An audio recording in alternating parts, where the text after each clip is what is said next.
la! Your dream vacation to Turkey starts from rupees 79,999 only with GT Holidays, South India's #1 travel brand. Vijay எனும் மந்திர சொல். அதாவது super star யாருன்னா சின்ன குழந்தையும் சொல்லணும் அப்படின்னு சொல்லுவாங்க இல்லையா? சரி, அப்படி ஒரு நிலை இருக்கும்போது இளைய தளபதி அப்படிங்கிற அந்த ஒரு பெயரை இன்னும் 100 வருஷம் கழித்து தமிழ் சினிமாவிலையும் சரி, இந்திய சினிமாவிலையும் சரி உச்சரித்தோம் அப்படின்னா மக்களும் சரி, இந்த இண்டஸ்ட்ரியும் சரி ஒரு பேரை தான் சொல்லும். அது யார் அப்படின்னா விஜய் தான். நிச்சயமாக ஒரு மனிதன் விஜயாக உள்ளே வந்து இளைய தளபதியாக மாறி இன்றைக்கி ஒரு தளபதியாக இருக்கலாம், நாளைக்கு ஒரு தலைவர் அப்படிங்கிற அந்த அடைமொழிக்கு ஏற்ற மாதிரி சில விஷயங்கள்லாம் செய்யலாம். ஆனால் அந்த இளைய தளபதி அப்படிங்கிற அந்த டேக் இருக்கு இல்லையா, என்றென்றைக்குமே என்னைக்குமே அப்படி ஒரு பெயர் இருக்குது. அந்த பெயருக்கு உரியவர் யார் அப்படின்னா விஜய் அப்படின்னு நிச்சயமாக அந்த இண்டஸ்ட்ரியும் சொல்லும், தமிழ் மக்களும் சொல்லும். விஜயனுடைய ஆரம்பமே ரொம்ப சுவாரஸ்யமான ஒரு விஷயங்க. அதாவது 92 வந்து அவர் இன்ட்ரோடியூஸ் ஆகிறாரு. அதுக்கு முன்னாடி அதான் ஒரு 18 வயசு இளைஞர். அவருக்கு வந்து படம் எல்லாம் நடிக்கணும்னு ஆசையாக இருக்குது, இந்த கெரியர்னு சொல்லி முடிவு பண்ணும்போது அவருக்கு பெரிய ஆசைகள்லாம் ஒன்றுமே கிடையாது. இந்த இண்டஸ்ட்ரிக்குள்ளே வரணும், ஒரு 10-15 ஹீரோஸில் நம்மளும் ஒரு ஆளாக இருக்கணும், நாம் அடுத்த சூப்பர் ஸ்டார் ஆகணும், உலகநாயகன் ஆகணும், அந்த மாதிரியான ஆசைகளே இல்லாத ஒரு சிம்பிளான ஒரு ஹீரோ, ஒரு சிம்பிளான ஒரு பையன் வச்சுக்கோ. அவனுடைய ரொம்ப சுவாரஸ்யமான ஒரு விஷயமே என்ன அப்படின்னா, அவங்க அப்பா கிட்ட போய் கேட்டு அதுக்காக சில அடம் பிடிச்சி நார்மலாக எல்லா பசங்களும் பண்ணுற மாதிரியான ஒரு நிலையில தான் இண்டஸ்ட்ரிக்குள்ளே வராரு.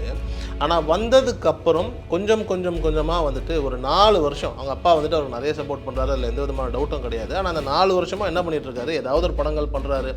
தேவா, ரசிகன், நாளைய தீர்ப்பு, விஷ்ணு, அப்படி இப்படின்னு என்னென்ன படங்கள் கிடைக்குதோ இந்த மாதிரியான எல்லா படங்களும் பண்ணுறாரு. அது ஓரளவுக்கு மக்கள் மத்தியில் போய் சேருது. குறிப்பாக யங்ஸ்டர்ஸ் கிட்ட தான் போய் படங்கள் ரீச் ஆகுதுன்னு வைங்களேன். இப்படி ஆனால் ஒருத்தர் ஒர்க் பண்ணிக்கிட்டே இருக்கார். அப்படி ஒர்க் பண்ணிக்கிட்டே இருக்கும்போது விக்ரமன் அப்படிங்கிற அந்த ஒரு மனிதனுடைய பார்வை விஜய் மேலே படுது.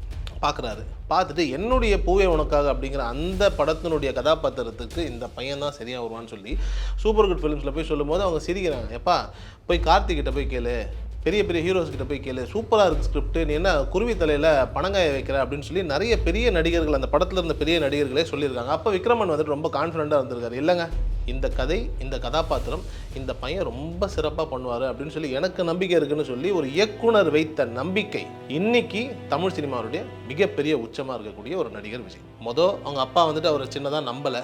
பட் ஓகே, பையன் ஆசைப்படுறாரு, அம்மா சொல்கிறாங்க, சரி வா உன்னை கொண்டு போய் நான் இன்ட்ரடியூஸ் பண்ணுறேன்னு சொல்லி இன்ட்ரடியூஸ் பண்ணுறாரு.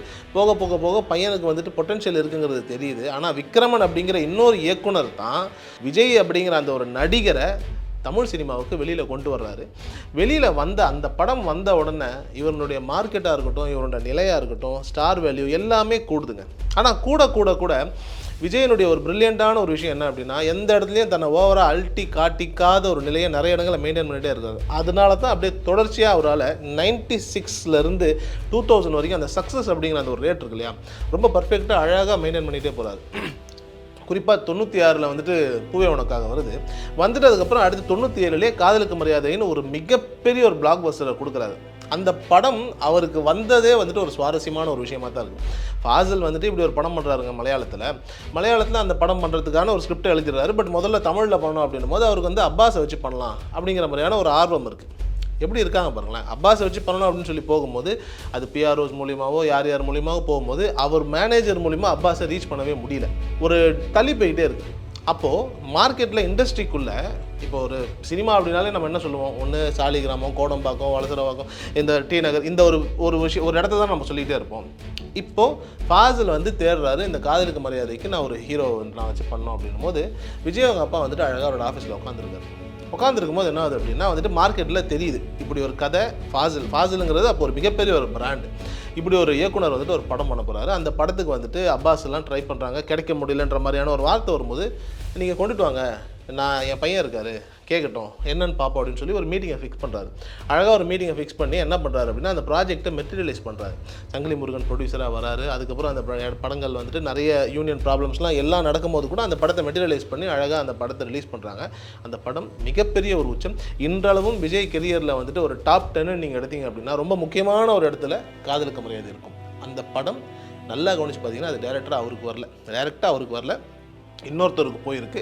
இன்னொருத்தருக்கு போனதை வந்துட்டு தன் அப்பா ரொம்ப தெளிவாக இருந்து, சரி அவரை பிடிக்க முடியல, நீங்கள் வாங்க என் பையன்கிட்ட சொல்லுங்கள் அந்த கதையை, நான் இதை பண்ணுறேன் அப்படின்னு சொல்லி ஒரு விஷயம் பண்ணுறாரு இல்லையா, அந்த பொறுப்பாக ஒரு இடத்துல இருந்து தொழிலுக்கான மரியாதை கொடுத்து அதை பக்தியோடு இருந்தால் என்னென்ன நடக்கும் அப்படிங்கிறதுக்கான ஒரு மேஜிக்கல் மொமெண்ட்டாக தான் நான் காதலுக்கு மரியாதை படத்தை பார்க்குறேன். இந்த படம் வருது, லவ் டுடே பண்ணுறாரு, காதலுக்கு மரியாதை வருது, அப்படியே லைஃப் வந்துட்டு சூப்பராக போயிட்டே இருக்குது. இந்த வெற்றியில் எல்லாமே வந்துட்டு சூப்பர் குட் ஃபிலிம்ஸ் ரொம்ப பெரிய ஒரு பங்காகவே இருக்கிறாங்க. விஜயனுடைய முன்னேற்றத்தில் நீங்கள் நீங்கள் நல்லா கவனிச்சு பார்த்தீங்கன்னா பூவே உனக்காக இருக்கட்டும், லவ் டுடேவாக இருக்கட்டும், துல்லாமலும் துள்ளுமா இருக்கட்டும், இப்போ லைக் இந்த மாதிரியான முக்கியமான படங்கள்லாம் வந்துட்டு என்ன ஆகுறாங்கன்னா சூப்பர் குட் ஃபிலிம்ஸினுடைய கொலாபரேஷன் விஜய்க்கு இருந்துக்கிட்டே இருக்குது. லைக் ஒரு நல்ல கதையை போய் யாராவது அவங்க சொல்கிறாங்க அப்படின்னும் போது, குறிப்பாக வந்துட்டு துல்லாமலம் துள்ளும் கதையை நீங்கள் எடுத்துக்கிட்டீங்க அப்படின்னா எழில் வந்துட்டு நிறைய பேர்கிட்ட கதை சொல்லிட்டு வராரு.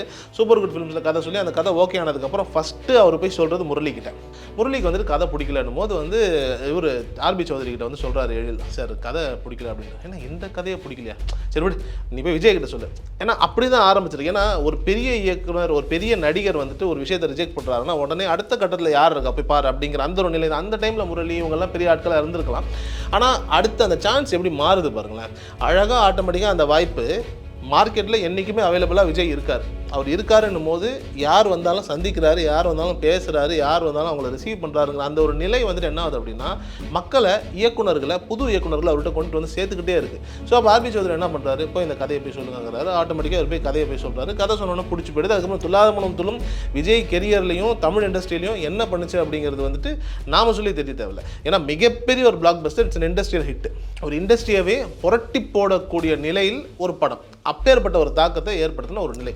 இப்படி வந்துட்டு தன்னுடைய கெரியரை ரொம்ப அழகாக பியூட்டிஃபுல்லாக செதுக்கிக்கிட்டே வரக்கூடிய ஒரு மனிதருங்க. ஒரு கட்டத்தில் வந்துட்டு துல்லாமலம் துள்ளும் வருது, மார்க்கெட் பெருசாகுது. அது வரைக்கும் வந்துட்டு ஃபாரின் கண்ட்ரீஸ்லாம் போய் பெருசாக படங்கள் ஷூட் பண்ணாத ஒரு விஜயனுடைய படம் என்றென்றும் காதல்னு ஒரு படம் வருது. அந்த படத்துக்காக என்ன பண்ணுறாரு, லண்டன் போகிறாரு. ஒரு லண்டன் ப்ரொடியூசர், ஒரு லண்டன் டைரக்டர், அவர் அப்படியே அழகாக லண்டனுக்கு கூட்டு போய் படங்களுடைய நிறைய காட்சிகள் லண்டனில் தான் ஷூட் ஆகுது. அப்போது இன்னமும் அந்த ஆர்டிக்கல் எனக்கு நல்லா ஞாபகம் இருக்குது. ஒரு பேப்பரில் வந்துட்டு விஜய் வந்து ரொம்ப அழகாக போட்டு வச்சிருப்பாரு. இந்த மாதிரி வந்துட்டு நான் வந்து ஷூட்டிங்காக லண்டன் போகிறேன், ஜூன் 22 என்னோடய பிறந்தநாள் வருது, யாரும் என்னோடய ரசிகர்கள் யாரும் என் வீட்டை தேடி வந்து காத்திருக்காங்கன்னா நான் இங்கே வீட்டில் இருக்க மாட்டேன் அப்படின்னு சொல்லி ரொம்ப அழகாக அதை ஒரு ஆர்டிக்கலாக, அதை ஒரு நோட்டீஸ் போட்டு அழகாக வந்துட்டு ஒரு நாளிதழில் வந்துட்டு சூப்பராக போட்டு கொடுத்துருப்பார். அந்த பொறுப்பு இருக்குது பார்த்தீங்களா. எல்லா இடங்கள்லையுமே வந்துட்டு சரி என் ரசிகர் வந்துட்டு எனக்கு காத்திருக்கக்கூடாது, நான் இல்லைங்கிறத நான் உனக்கு பதிவு பண்ணிட்டு நான் ஊருக்கு கிளம்புறேங்கிற அந்த ஒரு ஜென்யூனிட்டி வந்துட்டு விஜயை நிறைய இடங்களில் நிறைய பேரால் ரசிக்கப்பட வச்சுக்கிட்டே இருந்த தருணங்கள் தான் இந்த தருணங்கள். ஆல்மோஸ்ட் ரொம்ப பியூட்டிஃபுல்லாக அந்த என்றென்றும் காதல் போய் ஷூட்டிங் போகிறாரு. அங்கே தான் வந்துட்டு அவங்க சங்கீதா அவர்களை வந்துட்டு பார்க்குறாங்கன்ற மாதிரியான சில சம்பவங்கள்லாம் சொல்கிறாங்க. அஃப்கோர்ஸ் அதுக்கு முன்னாடியே பூவே உனக்காகலேருந்து அவங்க ஃபேனாக இருக்கிறாங்க, அடிக்கடி வீட்டுக்கு வந்து போகிறாங்க பார்க்குறாங்கன்ற மாதிரியான நிலை இருந்தால் கூட லண்டன் போகும்போது அழகான ஒரு நட்பு மலருது. அந்த நட்பு காதலாக மாறி அதுக்கப்புறம் அது திருமணமாக அதெல்லாம் வந்துட்டு விஷயம் நடக்குதுன்னு வச்சுக்கோங்களேன்.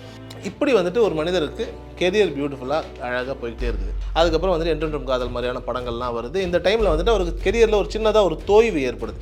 பெரிய படங்கள் வந்துட்டு அவருடைய படங்கள் வந்துட்டு அவர் திருமணமான புதுசில் வந்த படங்கள், குறிப்பாக வந்து நெஞ்சினிலே, மின்சாரக்கணை, இந்த மாதிரியான படங்கள் வந்துட்டு ஒரு பெரிய வெற்றி கொடுக்குற மாதிரியான ஒரு நிலையில் இல்லை. அந்த தருணத்தில் தான் என்ன ஆகுது, 92 ஒரு நாளிதழ்னு ஒரு படம் எடுக்கிறார்ல, அந்த படத்தை வந்துட்டு பார்த்துட்டு ஒரு நாளிதழ் வந்துட்டு போடுது, ஒரு வார இதழ் ஒன்று போடுற மாதிரி வந்துட்டு இது தகரடப்பா மூஞ்சி, காசு இருந்துச்சுன்னா ஒரு பையனை வந்துட்டு வீட்டிலே வச்சு ஏதாவது பண்ணிக்க வேண்டியது, நான் நடிக்க வைப்பீங்களா, நாங்கள்லாம் பார்க்கணுமா, நாங்கள் காசு கொடுத்து பார்க்கணுமான்ற மாதிரி எல்லாம் வந்துட்டு போட ஆரம்பிக்கும் போது என்ன பண்ணுறாரு, ஒரு 18 வயசு பையன் தானே, அழுகுறாரு, புலம்புறாரு, கஷ்டப்படுறாரு. ஆனால் அவங்க அப்பா என்ன பண்ணுறாரு, என்ன வேணாலும் பண்ணு, அழகாக அதை போட்டு வீட்டில் வந்துட்டு ஃப்ரேம் போட்டு மாட்டிட்டார்.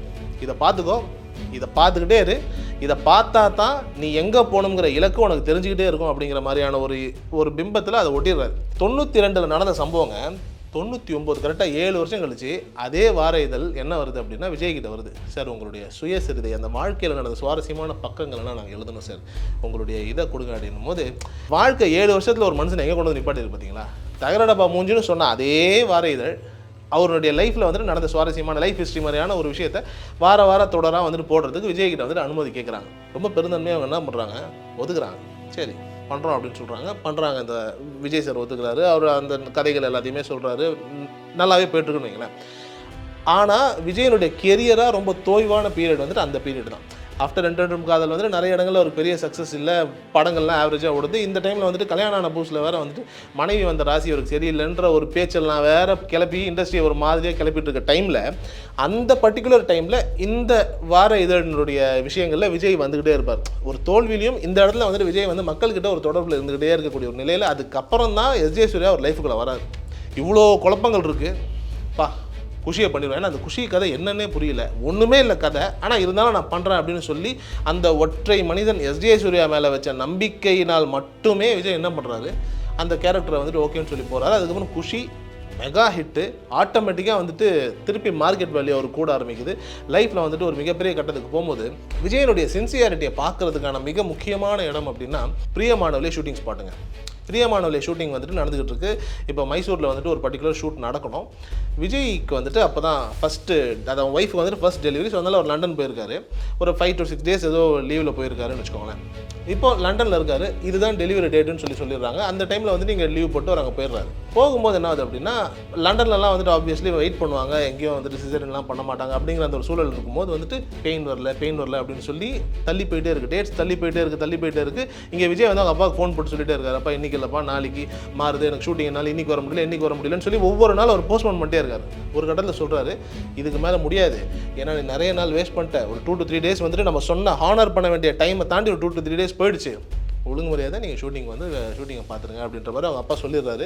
விஜய் வந்துட்டு ஆமாம் இதுக்கு மேலே நம்ம இருக்க முடியாதுன்னு சொல்லிட்டு என்ன பண்ணுறாரு, அழகாக கட் பண்ணிவிட்டு நேராக வந்துடுறாருங்க. நார்மலாக இன்றைக்கி இருக்கக்கூடிய ஹீரோஸாக இருக்கட்டும், யாராக இருக்கட்டும், சும்மாவே நம்ம நிறைய இடங்களில் ஷூட்டிங்க்கு வரலன்ற கேள்விப்படுறோம். அப்புறம் நிறைய இடங்களில் வந்துட்டு சரி எனக்கு தலைவலிக்குது பேக்கப்னு சொல்லக்கூடிய ஒரு காலகட்டத்தில் ஒரு மனிதர் லண்டனுக்கு போயிருக்காரு. முதல் குழந்தை பிறக்க போது அது என்னென்னு தெரிஞ்சுக்கிற ஒரு க்யூரியாசிட்டி. பட் அதை கூட விட்டுட்டு ஷூட்டிங் இருக்குது வெயிட் பண்ணுறாங்க எனக்காகன்னு சொல்லி வந்த அந்த ஒரு சின்சியாரிட்டி இருக்குல்ல, இன்றளவுக்கும் அவரை மார்க்கெட்டில் நிற்க வைக்கிறதுக்கு இதெல்லாம் மிக முக்கியமான ஒரு பாயிண்ட். அழகாக வராரு. வந்த உடனே என்ன ஆகுது அப்படின்னா, வந்து ஒரே நாள் வராரு, ஷூட்டிங் போகும்போதெல்லாம் கால் வந்துடுது, குழந்தை பிறந்துருச்சு, பையன் பிறந்துட்டார் அப்படின்னு. அந்த தருணத்தில் மனுஷன் பயங்கரமான ஹாப்பியாக இருந்திருக்காருங்க. ஆனால் அந்த இடத்துல டேரக்டர் செல்வபாரதி, பிரியமானவளே படத்தினுடைய டேரக்டர் வந்துட்டு அவர் எவ்வளோ அழகாக அந்த விஷயத்தை யூஸ் பண்ணியிருக்காரு பாருங்க. இது வரைக்கும் நீங்கள் விஜயை லேடி கெட்டப்பில் பார்த்தே இருக்க முடியாது. அவருக்கு அதில் பெரிய ஈடுபாடும் கிடையாதுன்னு வச்சுக்கோங்களேன். Because is a commercial hero. அவரை வந்துட்டு என்ன பண்ணியிருக்காரு, இந்த சந்தோஷமான தருணத்தில் சார் நான் ரொம்ப நாளாக கேட்டுட்டு இருந்தாலும் அந்த லேடி கெட்டப்பு இதில் பண்ணுறீங்களா அப்படின்னு சொல்லி எதையாவது பண்ணுங்கண்ணா அப்படின்னு சொல்லிடுறாரு. அந்த இதுலேயே அப்படியே அந்த போட்டுட்டு அதில் தான் அந்த ஜூன் ஜூலை மாதத்தில் பாடலில் வந்துட்டு அழகாக வரும் இல்லையா ஒரு லேடி கெட்டப்பு. அப்படி தான் வந்துட்டு விஜய் வந்துட்டு வேலை வாங்கியிருக்காங்க. அது ரொம்ப அழகான ஒரு சம்பவமும் கூட வச்சுக்கோங்களேன். இப்படி ஒவ்வொரு தருணத்திலையும் தன் வாழ்க்கையில் ரொம்ப பியூட்டிஃபுல்லாக கொண்டுட்டு போயிட்டு இருக்கிற விஜய்க்கு, விஜயை விட அதிகமாக அவங்க அப்பாவுக்கு வந்துட்டு அவரை வந்துட்டு ஆக்ஷன் ஹீரோவாக மாற்றணும் தான் ஆசை. ஆனால் விஜய்க்கு எப்பவுமே வந்துட்டு கமல் மேலே ஒரு மிகப்பெரிய ஈர்ப்புங்க. இது நிறைய பேர் வந்துட்டு அவர் ரஜினி ஃபேன் சொல்லலாம். ரஜினி அவருக்கு பிடிக்கும், அவர் ரஜினி ஃபேன் தான். ஆனால் விஜய்க்குள்ளே கமல்ஹாசன் மாதிரி நாம் ஆக மாட்டோமா, இல்லை கமல் சார்ந்து ஏதாவது ஒரு விஷயம் பண்ண மாட்டோமாங்கிற ஆர்வம் நிச்சயமாக இருந்திருக்கும். அதில் எந்த விதமான சந்தேகமும் கிடையாது. ஏன்னா ஒவ்வொரு தருணத்துலையும் ஒரு வித்தியாசமான படங்களை முயற்சி பண்ணிட்டு தான் இருப்பார். ஆனால் அந்த படம் ஓடாது. இப்போது பிரியமுடன் மாதிரியான ஒரு படம் வந்துட்டு அதில் நெகட்டிவ் ஷேடு, அவங்க குடும்பமே வேணான்னு சொல்லுது, கடைசியில் கிளைமேக்ஸில் சாக வேணான்னு சொல்லுது. பட் ஆனால் இவர் அதெல்லாம் மீறி அந்த படத்தை நான் பண்ணணும்னு சொல்லி பண்ணுற ஒரு ஆர்வம், ஒரு நெகட்டிவ் ரோல் பண்ணுறாரா. தன்னுடைய 25வது படத்தை வந்துட்டு கண்ணுக்குள் நிலவுன்னு ஒரு படம் பண்ணுறாரு. அந்த படம் வந்துட்டு ஒரு வித்தியாசமான ஒரு மனநோய் பாதிக்கப்பட்ட ஒரு கதாபாத்திரம். படம் ஓடலை. ஆனால் விஜய்க்கு எப்போவுமே இந்த வித்தியாசமான கதாபாத்திரங்கள் மேலே ஒரு ஆர்வம் உண்டு. ஆனால் விஜய் கிட்ட இந்த ஒரு விஷயத்துல நாம் கற்றுக்க வேண்டிய விஷயம் என்ன அப்படின்னா, நமக்கு ஆசை இருக்கும், இதெல்லாம் பண்ணணும்னு ஆசை இருக்கும். ஆனால் நமக்கு என்ன வரும், மக்கள் நம்மகிட்ட என்ன எதிர்பார்க்குறாங்க, இந்த உலகம் நம்மகிட்ட என்ன எதிர்பார்க்குதோ அதை கொடுக்கறது தான் நம்மளோட வேலைங்கிறது நம்ம விஜய்கிட்டேருந்தே கற்றுக்க வேண்டிய ஒரு மிக முக்கியமான ஒரு விஷயம். ஏன்னா அவருக்கு ஆசையாக இருக்கலாம் கமல்ஹாசன் மாதிரி, ஆனால் மக்கள் அவர் ரஜினியாக தானே பார்க்குறாங்க. அப்போ அவர் அதை தான் பண்ணி ஆகணும். ஆனால் நிறைய இடங்களில் வந்துட்டு ஆக்ஷன் ஹீரோவாக ஆகணுங்கிற அந்த ஒரு தோல்வி அவருக்கு போயிட்டே இருக்கும்போது கூட 2003 திருமலைன்னு ஒரு படங்க. அந்த படத்தினுடைய சம்பவமே நீங்கள் பார்த்தீங்க அப்படின்னா, அதுக்கு முன்னாடி புதிய கீதைன்னு ஒரு படம் ஷூட்டிங்கில் தான் வந்துட்டு அவர் அந்த இயக்குனரை வந்துட்டு சந்திக்கிற மாதிரியான ஒரு வாய்ப்பு கிடைக்கிது. அவர் இப்படி ஒரு இயக்குனர் இருக்காருன்னு சொல்கிறாரு. அவர் நம்பரை வாங்கி நைட்டு ஒரு 10 மணிக்கு மேலே விஜய் கால் பண்ணுறாரு. கால் பண்ணிவிட்டு என்ன பண்ணுறாரு அப்படின்னா, நாளைக்கு வந்துட்டு எனக்கு கதை சொல்லுங்கன்றதை சொல்கிறதுக்காக கால் பண்ணுறான்னு வச்சுக்கோங்களேன். விஜயே கால் பண்ணுறாரு. அப்போ இயக்குனர் ரமணா வந்துட்டு கொஞ்சம் வேறு ஒரு நிலையில் இருந்திருப்பார் போல். ஃபோன் போடும்போது வந்துட்டு ஐயோ யார் நீ, அதெல்லாம் இல்லை ஆள் இல்லைன்னு சொல்லி ஃபோன் வச்சிடறாரு. உடனே விஜய் ஃபோன் போட்டு திருப்பி சொல்கிறார், ஆனால் நான் தான் விஜய் பேசுகிறேன், அதெல்லாம் யாரும் இல்லைன்னு சொல்லி ஃபோனை வச்சிடறாரு. 3வது முறை திருப்பி ஃபோன் போடும்போது ஏதோ ஒரு தப்பான வார்த்தையை சொல்லி கூட திட்டிட்டு ஃபோனை வச்சிருக்காரு. திருப்பி விஜய் ஃபோன் போட்டு ஒரு 4வது முறையோ 5வது முறையோ ஃபோன் போடும்போது தான் ரமணாவுக்கு வந்துட்டு நிதானமே வருது. இத்தனை முறை ஒருத்தர் ஃபோன் போட்டு விஜய்ங்கிறாங்களா, அப்போ யாரும் நம்மளை கலாய்க்கிறதுக்குலாம் இல்லை, உண்மையிலேயே யாருன்னு தெரியலன்னு சொல்லிட்டு திருப்பி ஃபோன் எடுக்கும்போது அவர் திருப்பி பேசுகிறார். ஆனால் நான் தான் விஜய் பேசுகிறேன், நம்ம பேசணுமே ஒரு கதை, அதை பற்றி உங்கள் ஃப்ரெண்டு ஒருத்தர் சொன்னார்ல, நாளைக்கு வந்து 7 மணி போல் நீங்கள் கதை சொல்ல வாங்க அப்படின்னு சொல்லி கூப்பிட்றாரு. உடனே ஒரு வந்துடுறேன் அப்படிங்கிறாரு. உடனே விஜய் சொல்கிறார், வந்துடுவீங்களா உண்மையிலே அப்படின்னு, காலையில் வந்துடுவீங்களான்னு கேட்குறாரு. வரேன்னு சொல்லிடுறாரு. விஜய் வந்துடுறாருன்னு வச்சுக்கோங்களேன். அதாவது விஜய்னா ரமணா வந்துடுறாருன்னு வச்சுக்கோங்களேன். காலையில் ஒரு கதை சொல்லுவார். சினிமாவில் எப்பவுமே ஒரு பாணி உண்டு. ஒருத்தன் உங்களை மதியத்துக்கு மேலே கதை கேட்க கூப்பிட்றான்னு வைங்களேன், அவன் படம் பண்ணவே மாட்டான்.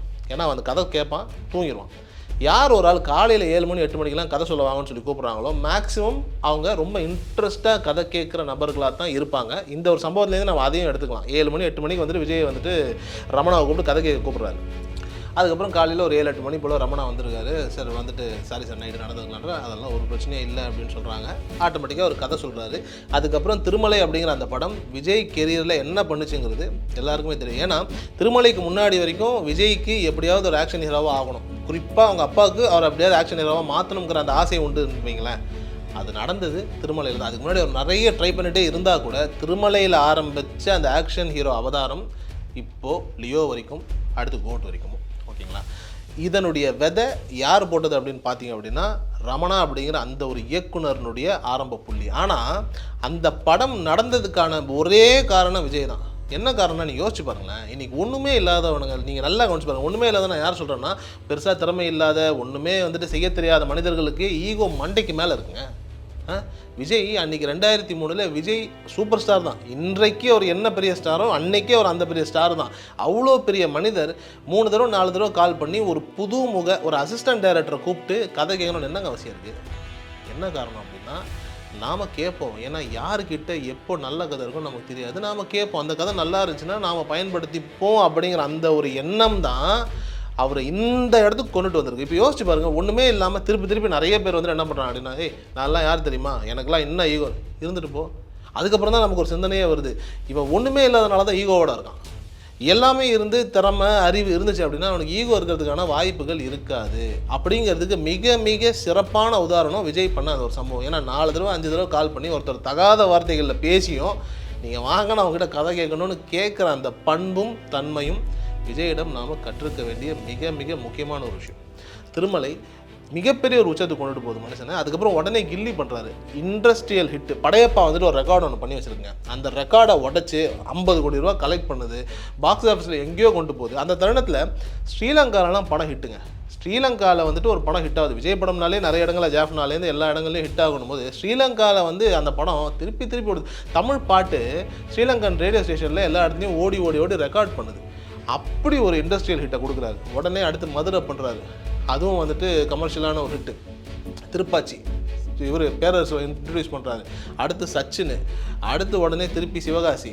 இப்படி வந்துட்டு படங்களாக பண்ணி கண்டினியூஸாக 6 ஹிட்டுங்க. இந்த திருமலையிலேருந்து நீங்கள் சிவகாசி வரைக்கும் நீங்கள் விஜயோட கெரியரை பார்த்தீங்கன்னா கண்டினியூஸ் 6 ஹிட்டு. இந்த 6 ஹிட்டை கொடுக்கும்போது எதிரில் யாருமே இல்லை.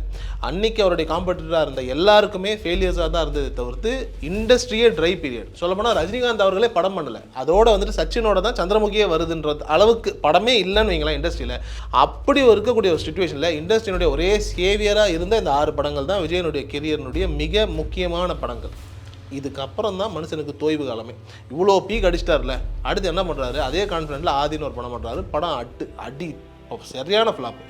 இதுக்கப்புறம் தான் விஜய் வந்துட்டு 92 அறிமுகம் வரார் இல்லையா. கிட்டத்தட்ட இத்தனை வருடங்கள் கழித்து இந்த தருணத்தில் தான் விஜய் வந்துட்டு ஒரு 2006-07 வாக்கில் தான் ஒரு 6 மாதம் பிரேக் எடுக்கிறாரு. 6 மாதம் அவர் ஷூட்டிங் போகாமல் இருந்த காலங்களே இல்லை. அவர் இன்ட்ரடியூஸ் ஆனதுலேருந்து 6 மாதம் பிரேக் எடுக்கிறாரு. கதையாக கேட்குறாரு. கிட்டத்தட்ட ஒரு நாளைக்கு 3 கதை 4 கதைலாம் கேட்குறாருன்னா அந்த டைமில் செய்திகள் வந்துக்கிட்டே இருக்கும். எந்த கதையும் அவருக்கு பிடிக்கல. இப்போனா ஒரு மாற்றத்தை நோக்கி பயணிச்சுட்டு இருக்காரு. ஆனால் எந்த படம் பண்ணுறதுன்னு தெரியல. அந்த டைமில் தான் தரணி வந்து ஒரு கதை சொல்கிறார். சொல்லும் போது பங்காரம்னு அந்த கதையை வந்துட்டு அதுக்கப்புறம் தெலுங்குல கூட பவன் கல்யாணம் வச்சு எடுத்தாங்க. பட் விஜய் வந்துட்டு அந்த கதை ஓகேன்னு சொல்லி ஆல்மோஸ்ட் முடிவு செய்யப்பட்ட ஒரு நிலையில் ஒரு தருணத்தில் வந்துட்டு அந்த படம் தெலுங்குல பெருசாக போகலை அப்படின்னும் போது என்ன பண்ணுறாங்கன்னா, சரி அப்போ இந்த படமும் வேண்டாம், விட்டுருவோம், இதுவும் வேணாம் அப்படின்னு சொல்லிட்டு திருப்பி புதுசாக பார்க்குறேன்னும் போது அந்த தருணத்தில் தான் போக்கிரி வருது. போக்கிரி தெலுங்குவை பார்க்குறாரு, ரொம்ப இம்ப்ரெஸ் ஆகிறாரு. பண்ணிடுவோம், பண்ணி பார்த்துருவோம் அப்படின்னு சொல்லி போக்கிரியை பண்ணிடுறாரு. போக்கிரி வந்துட்டு it's an extraordinary industrial mass commercial movie. திருப்பி உடனே அழகிய தமிழ் பண்ணுறாரு.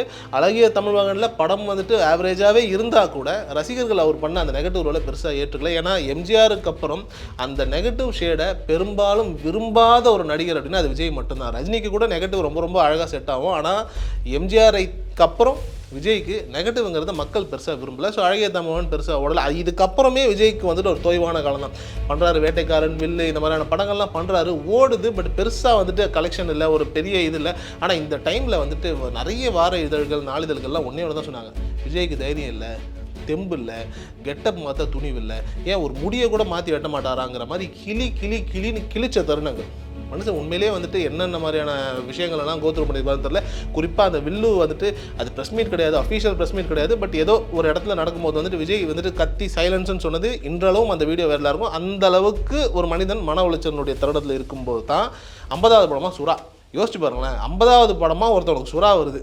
அப்போ அவன் வாழ்க்கை என்னவாக இருந்திருக்குன்னு பாருங்கள். சுறாவை நம்பி தான் பண்ணியிருப்பார், இல்லைன்னா சொல்கிறதுக்குலாம். ஆனால் திருப்பியும் அதே தலைவலி அதே பிரச்சனை. ஆனால் இந்த எல்லா தருணங்களையும் அவர் கான்ஃபிடென்ட்டாகவே இருக்கிறார். குறிப்பாக சுறாக்கு அப்புறம் தான் அவர் பொலிட்டிக்கல் ப்ரெஷரே இது ஃபேஸ் பண்ணுறாரு. சுறாவில் வந்துட்டு இந்த லீடர்னு வந்துட்டு கேப்ஷன் போட்டு தான் வந்துச்சு. அதுக்கப்புறம் அந்த லீடருங்கிறத தூக்கிட்டாங்க. அதுக்கப்புறம் அந்த பேனர் வந்துட்டு சன் பிக்சர்ஸ், அதில் சில அரசியல் காரணங்கள் அப்படி இப்படி ஏகப்பட்ட அழுத்தங்கள் கொடுத்தா கூட அதுக்கப்புறம் விஜயோட கெரியரை 50 படத்துக்கு முன் 50க்கு அப்புறம்னு வச்சுக்கலாம். 50க்கு அப்புறம் இப்போ 18 படம் பண்ணியிருக்காங்க. 50வது படம் வரைக்கும் ஒரு விஜய், 50வது படத்துக்கு அப்புறம் இருக்க வேண்டியது டோட்டலாக வேறு மாதிரியான ஒரு பரிமாணம். ஏன்னா அதுக்கப்புறம் 51 வந்துட்டு ஒரு காவலன் பண்ணுறாரு, வேலாயுதம் பண்ணுறாரு, நண்பன் பண்ணுறாரு. அடுத்தடுத்து இந்த படங்களுடைய கதாபாத்திரம், வேரியேஷன், கிரேஸ் எல்லாமே கொஞ்சம் கொஞ்சமாக மாறும். குறிப்பாக 51வது படம் காவலன் படம் ரிலீஸ் ஆகும்போது அவருக்கு தியேட்டர் கொடுக்கல, பொலிட்டிக்கல் ப்ரெஷர். அந்த டைம் ஆடுகளமும் சிறுத்தையும் வந்துச்சு. ஆடுகளமுக்கு தேட்டர் கொடுக்கப்பட்டது. ஆடுகளம் சன் பிக்சர்ஸ்னால வந்துட்டு ரிலீஸ் பண்ணப்பட்ட படம். ஸோ இப்படி ஏகப்பட்ட அரசியல் சர்ச்சைகள் இருந்தது. சொல்லப்போனால் அந்த டைமில் வந்துட்டு விஜய் பயங்கரமாக அப்செட் ஆகி தான் கொஞ்சம் ஏடிஎம்கேக்கெல்லாம் கொஞ்சம் வாய்ஸ்லாம் கொடுத்துருப்பார். வாய்ஸ்னால் லைக் அவங்க அப்பா வந்துட்டு மறைமுகமாக ஒரு இடங்களில் பிரச்சாரம்லாம் கூட பண்ணியிருப்பார். ஆட்சி மாற்றம் வரணும் அப்படி இப்படிங்கிற மாதிரியான ஒரு நிலையில் சொல்லப்போனால் அந்த டைமில் தான் அவர் சொல்லியிருப்பார், இந்த வெற்றிக்கு நாங்களும் அணிலாக உதவி இருக்கணும்னு அவர் சொல்லுவார். இன்றளவுக்கும் விஜய் ஃபேன்ஸை வந்துட்டு எல்லாரும் அணிலன்னு சொல்லி சொல்வதற்கான ஆரம்ப புள்ளியும் அந்த தருணம் தான் வைங்களேன். காவலன் வந்துட்டு ஆல்மோஸ்ட் ஓரளவுக்கு ஹிட் ஆச்சு, ஒரு மாட்ரேட்டான ஒரு ஹிட்டு. அதுக்கப்புறம் வேலாயுதமில் வந்துட்டு ஒரு ஜெயா டிவியில் வந்துட்டு இன்றளவுக்கும் ஒரு டீசர் மாதிரியே விட்டுருப்பாங்க. அந்த டைமில் ஆட்சி மாற்றம் வந்த உடனே வந்துட்டு ஒரு சந்தானம் வந்துட்டு ஒரு டைலாக் ஒன்று சொல்லுவார்ல, அப்பா ஆனால் இப்படி உடனுக்குடனே பழி வாங்குற ஹீரோட பார்த்ததே இல்லை அப்படின்னு. அதை மட்டும் அழகாக கட் பண்ணி ஜெயா டிவியில் லூப்பில் ஓடிக்கிட்டே இருக்கும். ஏன்னா அந்த டைமில் அரசியல் அழுத்தங்கள் விஜய்க்கு கொடுக்கப்பட்டது. அவர் அதனால் ஆப்போசிட்டில் இருந்த கட்சிக்கு வந்துட்டு ஆதரவு தெரிவித்தார் வேறு விதத்தில். அதுக்கப்புறம் திருப்பி வந்துட்டு என்ன நடந்ததுன்னு தெரியும். அவர் அதுக்கப்புறம் ஆதரவு கொடுத்தாரு. அதுக்கப்புறம் அந்த கட்சி என்ன ஆச்சு, அவங்க என்ன பண்ணாங்க அப்படிங்கிறது இப்போ பார்ப்போமே. அடுத்து என்ன பண்ணார், ஆட்டோமேட்டிக்காக தலைவா பண்ணார். அதாவது தலைவா படம் பண்ணுறதுக்கு முன்னாடி அவர் பண்ணியிருக்க வேண்டிய படம் யோகன் அத்தியாயம் 3. விஜய்கிட்ட ஒரு நல்ல பழக்கங்க என்னென்னா 2.5 மணி நேரம் கதை கேட்பார். அந்த 2.5 மணி நேரம் கதையில் முழு கதையும் சொல்லி திருப்தியானால் மட்டுமே அவர் அடுத்த கட்டத்துக்கு போவார். அவர் கதை கேட்காம, அதாவது பாதி கதை மட்டும் கேட்டு முழு கதையையும் படம் முடிச்சுட்டு பார்த்துக்கலான்ற மாதிரி அவர் போன ஒரே படம் துப்பாக்கி மட்டும்தான். அதை தவிர்த்து வேறு எந்த படமும் அவர் முழு கதை கேட்காம போனதே கிடையாது. ஏன்னா என்ன காரணம் அப்படின்னா அவருடைய பழக்கமே அப்படி. அதனால தான் சுந்தர்சி மாதிரியான ஆட்கள்லாம் இன்னும் அவர் வச்சு படம் பண்ணாதது காரணம். கௌதம் மேனன் வந்துட்டு அந்த படத்தினுடைய கிளைமேக்ஸை சொல்லாததுனால தான் யோகன் வந்துட்டு அப்படியே தள்ளி போய் அதுக்கப்புறம் அது தலைவாவாக வேறு ஒரு படமாக மாறிச்சுன்னு வச்சுக்கோங்களேன். தலைவா வந்துட்டு என்னாச்சு, தலைவா டைம் டு லீடு. ஏற்கனவே சுராத லீடர், அங்கே டிஎம்கேவோட ஒரு பிரச்சனை அப்படின்னு தான் நம்ம எடுத்துக்கணும், ஒரு கட்சி சார்ந்த ஒரு பிரச்சனை. திருப்பி இந்த பக்கத்தில் வந்துட்டு திருப்பி தலைவா டைம் டு லீடுன்னும் போது ஆப்வியஸ்லி ஆளுங்கட்சிக்கு எப்படியும் பிடிக்காது. அதுக்கப்புறம் அது என்ன ஆச்சு, அவர் கொடநாட்டில் போய் நின்றார், அங்கே அவருக்கு அனுமதி மறுக்கப்பட்டது. அதுக்கப்புறம் வந்துட்டு இன்றளவும் நிறைய பேர் சொல்கிற விஷயம் என்னென்னா அவர் கையை கட்டிட்டு வந்துட்டு அந்த படத்தை ரிலீஸ் பண்ணுறதுக்கு ஹெல்ப் பண்ணுங்கன்ற மாதிரியான ஒரு விஷயத்தெல்லாம் அவர் பேசும்போது வந்துட்டு பயந்துட்டார் அப்படின்னு சொல்லுவாங்க. பயங்கிறத தாண்டி ஒரு நடிகனுக்கு 40-50 கோடி ரூபா லாஸ் ஆகுது. அந்த லாஸ் வந்துட்டு ஒரு தயாரிப்பாளருடைய தலையில் விழுவுது அப்படின்னா அந்த தயாரிப்பாளர் செத்துட்டான்னு வைங்களேன், காலம் ஃபுல்லாக மன உளைச்சலுங்க. 40-50 கோடிங்கிறது வந்துட்டு ஒரு சாதாரண காசு கிடையாது. அந்த காசை வந்துட்டு முதலீடு போட்டுட்டு ஒரு தயாரிப்பாளர் உட்காந்துட்டு இருக்கும்போது அந்த குடும்பமே அதை நம்பி இருக்குன்னும் போது ரசிகர்களை தாண்டி அந்த குடும்பத்தை பார்க்க வேண்டிய ஒரு நிலையும் விஜய்க்கு உண்டு. அந்த அழுத்தத்தினாலோ இல்லையோ அந்த ஒரு மனசாட்சிக்காக கூட அவர் வந்துட்டு அழகாக ரொம்ப பியூட்டிஃபுல்லாக படத்தை ரிலீஸ் பண்ணுறது கொஞ்சம் ஹெல்ப் பண்ணுங்கன்ற மாதிரியான ஒரு விஷயத்தை அவர் கை கட்டிட்டு பேசியிருக்கலாம். அப்படி தான் பேசியிருக்கணும்னு எனக்கு தெரியும். ஆனால் பேசின அந்த தருணத்தில் அவருக்கு கொடநாட்டில் அவர் உள்ளே போகிறதுக்கு அவர் அனுமதி மறுக்கப்பட்டது. எந்த விதமான சந்தேகம் முடியாது. அவங்க அப்பாவும் போகிறாரு, கொடநாட்டில் போய் சந்திக்கணும்னு பார்க்குறாரு, அனுமதி மறுக்கப்பட்டது. இப்படி மாதிரியான ஒரு பொலிட்டிக்கல் ப்ரெஷர் வந்துட்டு இந்த ஜென்ரேஷனில் எந்த நடிகனுக்கும் கொடுக்கப்படலை. பார்த்தாரா, வந்துட்டாரா, தலைவா போச்சா. அதுக்கு முன்னாடி ஆஃப்கோர்ஸ் துப்பாக்கி வந்துட்டு ஓரளவுக்கு நல்லா போச்சு. துப்பாக்கி வந்துட்டு அவருடைய கெரியர்னுடைய மிகப்பெரிய ஒரு உச்சம். எல்லாமே தாண்டி தலைவா வந்துட்டு பெரிய ஒரு மாதிரியான ஒரு மனக்கசப்பு, கஷ்டம் இதெல்லாம் தாண்டி திருப்பி ஒரு மீண்டு வரணுங்கிற ஒரு நிலை இருக்குன்னு வைங்களேன். துப்பாக்கியில் வந்துட்டு ஒரு பிரில்லியண்டான ஒரு விஷயம் பண்ண விஜய். என்னென்னா துப்பாக்கிக்கு முன்னாடி பொன்னியின் செல்வன் படம் பண்ண வேண்டியது. அப்போ வந்துட்டு அந்த படம் பட்ஜெட் காரணமாக மணிரத்னமே ட்ராப் பண்ணதுனால அந்த டேட்ஸ் அப்படியே இருக்கணும் போது விஜய் அவங்க அப்பா கூப்பிட்டு முருகதாஸ்கிட்ட சொல்கிறாரு, சார் படம் பண்ணலாம், உடனே பண்ணணும், இந்த டேட் இருக்கணும் போது அதனால தான் பாதி கதையை மட்டும் கேட்டுட்டு விஜய் அந்த துப்பாக்கி படத்துக்கு போகிறாரு. அப்புறம் அந்த படம் வந்துட்டு பாக்ஸ் ஆஃபீஸில் என்ன படிச்சுங்கிறது இண்டஸ்ட்ரிக்கே தெரியும்னு வச்சுக்கோங்களேன். அந்த மேடையில் வந்துட்டு விஜய் அவங்க அப்பா வந்துட்டு ஒரு விஷயம் சொல்கிறார். அவர் கொஞ்சம் ஓப்பனாக நிறைய விஷயங்களை பேசும்போது சொல்லிடுவார். இந்த மாதிரி வந்துட்டு என் பையன் வந்துட்டு நான் டேட்ஸ் கேட்கும்போது அவர் சொன்னார், பெரிய டேரக்டர் வேணும், பெரிய ஹீரோயின் வேணும், பெரிய மியூசிக் டேரக்டர் வேணும் அப்படின்னு சொன்னார். அப்படின்னு சொல்லும்போது விஜய் அப்படியே பார்ப்பார், கொஞ்சம் சிரிப்பார். அந்த சிரிப்புக்கான அர்த்தம் என்ன அப்படிங்கிறது அடுத்த படத்தில் தான் நமக்கு தெரிஞ்சது. என்ன அப்படின்னா 2012 துப்பாக்கி படம், ஓகேங்களா. அப்போ அவரோட அப்பாவுக்கு வந்துட்டு 66 வயசு. எல்லாருக்குமே அப்பாவை பிடிக்கும், அம்மாவை பிடிக்கும். ஆனால் ஒரு வயசுக்கு மேலே வந்துட்டு அவங்களுடைய முடிவுகளை தாண்டி நம்மளுடைய முடிவுகள் பிரதானமாக இருக்கணும்னு நம்ம நினைப்போம். அதில் எந்த விதமான தப்பும் கிடையாது. அந்த தருணம் தான் அந்த துப்பாக்கி மேடை. அப்போ விஜய் முடிவு பண்ணிடுறாரு, ஓகே அப்பா இது வரைக்கும் நம்மளை பார்த்ததெல்லாம் போதும், இதுக்கப்புறம் நாமளே சில விஷயங்கள் எடுத்து பண்ண ஆரம்பிப்போம். ஏன்னா வந்துட்டு அவருக்கும் வயசு ஆகுது, அவருக்கும் ரெஸ்ட் எடுக்கணும். எல்லாமே அவர் விட்டால் 90 வயசு கூட வரைக்கும் கூட எங்கள் அப்பா வேலை பார்ப்பாரு, வேண்டாம் நீங்கள் ரெஸ்ட் எடுங்கன்னு சொல்லிட்டு அழகாக என்ன பண்ணுறாரு, அதோட இன்வால்மெண்ட்டு, கால் ஷீட்ஸு, மார்க்கெட்டிங், அது என்னென்ன பண்ணுமோ அது எல்லாத்தையும் அவரே தன்வசம் எடுத்துகிட்டு அவங்க அப்பா வந்துட்டு சரி நீங்கள் இருங்கிற மாதிரியான ஒரு நிலையில் வந்துட்டு தள்ளி வைக்க ஆரம்பிச்சுட்டு அதுக்கப்புறம் தான் அவருடைய கெரியரை வந்துட்டு மாற்ற ஆரம்பிக்கிறாரு. மேனேஜர்னு ஒரு ஆள் தேவைப்படுறாரு, மார்க்கெட்டிங்கு வந்துட்டு தன்னை வந்துட்டு ஒரு ஆள் வந்துட்டு தேவைப்படும் போது தான் தலைவா படத்தில் வந்துட்டு என்ன பண்ணுறாரு, ஒரு பாங்கன வணங்கன பாட்டெலாம் பாடிட்டு இருந்திருப்பார்ல, அப்போ போய் ஜிவியோட ஸ்டுடியோவில் பாடுறாரு. பாடும்போது வந்துட்டு ஒரு பையன் ஓடிக்கிட்டே இருக்கு, இங்கே எங்கேயும் அப்படியே சுற்றிக்கிட்டே இருக்கும்போது வந்துட்டு விஜய்க்கு வந்துட்டு எப்பவுமே ஒரு பார்வை உண்டு. அவர் பார்த்து ஒரு ஆளை கூப்பிட்றாரு அப்படின்னா அது மேக்ஸிமம் கரெக்டாக தான் இருக்கும். ஏன்னா நிறைய இயக்குநர்களை அறிமுகப்படுத்தி வச்சவர் விஜய். அந்த இயக்குநர்கள் எல்லாரும் அவர் எப்படி ஐடென்டிஃபை பண்ணுவார்னா, ஒரு இயக்குனர் படத்தில் வேலை பார்த்துட்டு இருப்பார், ஏடிஸ் யாராவது அவங்க சுற்றிக்கிட்டே இருப்பாங்க, அந்த ஏடிஸை பார்த்து ஒரு கண்ணு வச்சுருவார். ஓகே இந்த பையன் தெளிவானவன், சரி கூப்பிட்டா அப்படின்னு சொல்லி, தம்பி எனக்கு ஒரு கதை இருந்தால் சொல்லுங்கள் அப்படின்னு சொல்லியே நிறைய இயக்குநர்களுக்கு வாய்ப்பு கொடுத்த நடிகர்களில் விஜய் முதன்மையானவர். ஓகேவா? ஸோ அப்படி இருக்கும்போது வந்துட்டு இவர் என்ன பண்ணுறாரு, இந்த பையனை பார்க்குறாரு, ஜிவிகிட்ட கேட்குறாரு, ஜிவி எனக்கு இந்த பையன் மாதிரி எனக்கு யாராவது தான் சொல்லுங்கள், எனக்கு மேனேஜர் மாதிரி வேணும்னா. என்ன இந்த பையன் மாதிரி, இவரே எடுத்துக்கோங்க அப்படின்ற மாதிரி சொல்ல, சரி வாப்பா அப்படின்னு சொல்லி கூட்டிகிட்டு போயிடுறாரு. அந்த பையன் தான் யார் அப்படின்னா இன்றைக்கி இருக்கக்கூடிய ஜெகதீஷ். விஜயனுடைய இந்த 10 வருட கால வளர்ச்சியினுடைய மிக முக்கிய அங்கம் ஜெகதீஷ். என்ன காரணம் அப்படின்னா, சோஷியல் மீடியா கிங்காக விஜய் சொல்லப்படுறாரு இல்லையா, அது உண்மையிலே ஒரு கிங்கு தான். ஆனால் அந்த சொல்லப்படுற நிலைன்னு ஒன்று இருக்குல்ல, அந்த மார்க்கெட்டிங் பண்ணுறது, ஒரு ஹீரோவை முன்னிலைப்படுத்துறது, ஒரு ஹீரோவை எங்கே போய் காட்டணும், என்ன பண்ணணும், ட்விட்டரில் என்ன பண்ணணும், இன்ஸ்டாவில் என்ன பண்ணணும், யூடியூப்ல எப்படி ப்ரொமோட் பண்ணணுங்கிற அந்த ஒரு நிலை இருக்குல்ல, இது விஜய் அவர்கள் ஜெகதீஷை உள்ளே கொண்டுட்டு வந்ததுக்கப்புறம் ஜெகதீஷ் மிக தெளிவாக பண்ணுறாரு. இந்த இடத்துல விஜயனுடைய ஆளுமையை நீங்கள் வந்துட்டு ரொம்ப அழகாக கவனிக்கணும். அப்பான்னு இருந்தவர் தான் விஜய். பட் ஒரு தருணத்தில் வந்துட்டு சரி வேண்டாம், ரெஸ்ட் எடுக்கட்டும், ஏன்னா எல்லாருக்குமே ஒரு ரிட்டையர்மெண்ட் காலம் உண்டு, நான் அடுத்து இன்னொருத்தரை கொண்டுட்டு வந்து அந்த வேலைகளை வந்து செய்ய வைக்கிறேன்னு சொல்லி விஜய் அழகாக கொண்டுட்டு வந்த ஒரு மனிதர் தான் ஜெகதீஷ். இந்த ஒரு ஆளுமை இருக்குல்ல விஜய்கிட்ட, ரொம்ப தெளிவாக இருக்கும். அப்படியே கெரியரை நகர்த்துறாருங்க. 2012லேருந்து 19 வரைக்கும் விஜய் வந்துட்டு எத்தனையோ படங்கள் பண்ணியிருக்கலாம், அதில் 6 படம் தான் அவர் தூக்கி நிப்பாட்டுது. 2 இயக்குனர்கள் 6 படங்கள், முருகதாஸ் அண்டு அட்லி. இவர் 3 படம், அவர் 3 படம், 6 படமுமே ஆல்மோஸ்ட் கல்ட்டு தான்.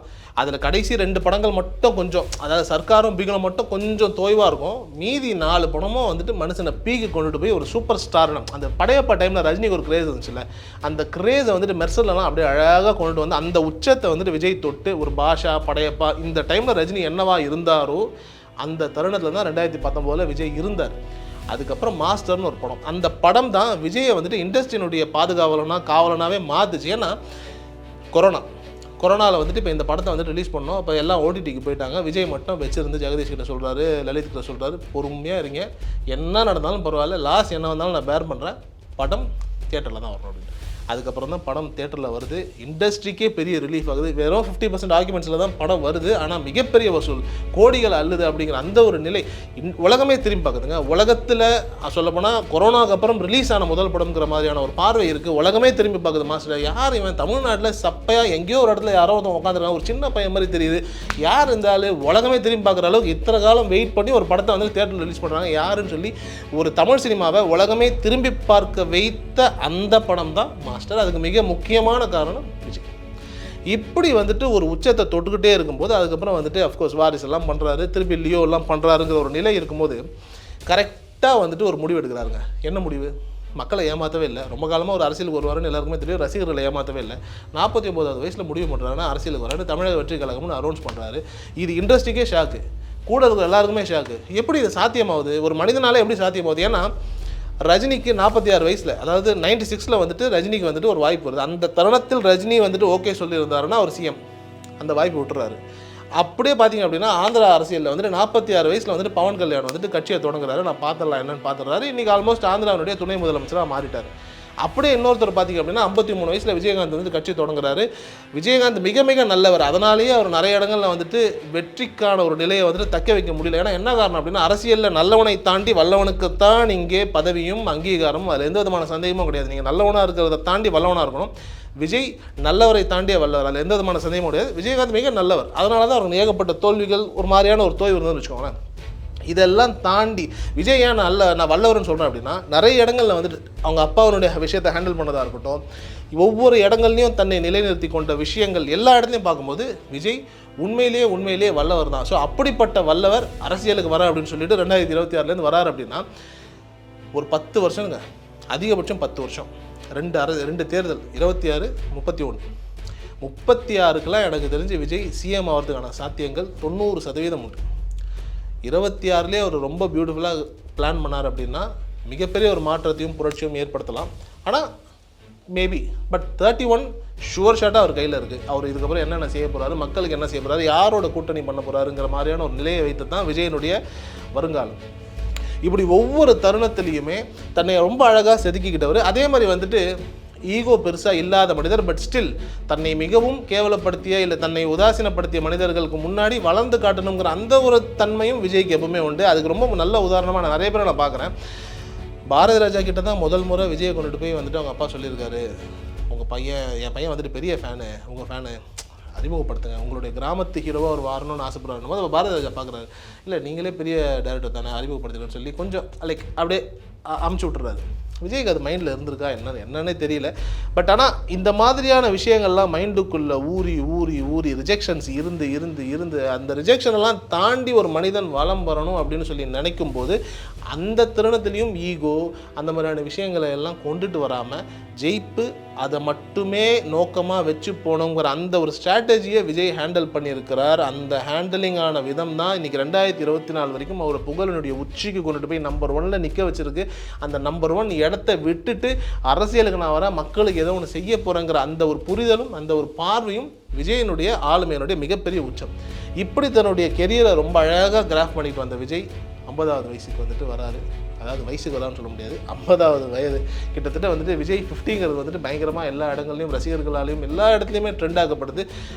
அந்த 50வது பிறந்தநாளுக்கு வரக்கூடிய விஜய் அவர்கள் இன்னும் மென்மேலும் நிறைய பிறந்த நாட்களை வந்துட்டு காணணும், நிறைய பேருக்கு உதவி செய்யணும், நிறைய நன்மைகள் செய்யணும், அரசியலில் புரட்சி பண்ணணும். இதெல்லாம் தாண்டி இன்னிலிருந்து 2 வருஷம் 2026 தமிழக அரசியலே இவர் என்ன முடிவு பண்ண போகிறாரு, இவர் என்ன செய்ய போகிறாரு, இவர் யாரோட செய்ய போகிறாரு, யாரோட என்னென்ன கூட்டணிகள் பண்ண போகிறாருங்கிற அந்த ஒரு பார்வையை மட்டுமே வச்சுக்கிட்டு இருக்கக்கூடிய ஒரு நிலைக்கு வளர்ந்த இளைய தளபதியிலிருந்து தளபதியாக வளர்ந்த விஜய் அவர்களுக்கு பிறந்தநாள் வாழ்த்து. Hola! Your dream vacation to Hong Kong starts from rupees 74,999 only with GT Holidays, South India's #1 travel brand.